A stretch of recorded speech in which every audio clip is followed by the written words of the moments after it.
Tiklo sa Caloocan at Pasig ang dalawang lolong itinuturong ng gahasa umano sa mga menor de edad nilang apo. Tunghayan sa aking pagtutok.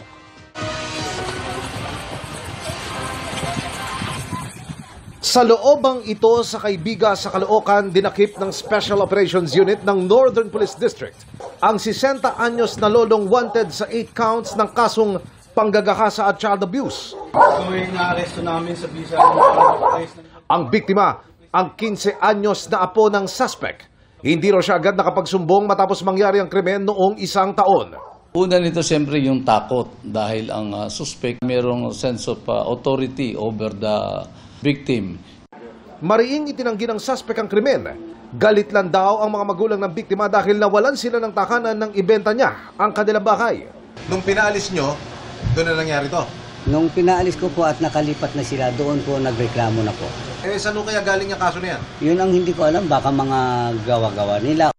Meron ba nangyari sa inyo? Sa totoo lang? Wala pa po. Gate niya, hindi raw niya ito magagawa sa kadugo niya. Apo ko po yung siya ang humahalik sa akin. Hindi man akong humahalik sa kanya dahil siyempre apo ko yun. Oho. Siyempre igagalang mo po yun. Sa Barangay Pineda sa Pasig naman, hinuli ng Mobile Force Battalion ng Eastern Police District ang 61 anyos na manlololo dahil sa kasong statutory rape. Ang kanya pong naging biktima ay ang kanyang mismong apo, anak po ng kanyang anak na lalaki.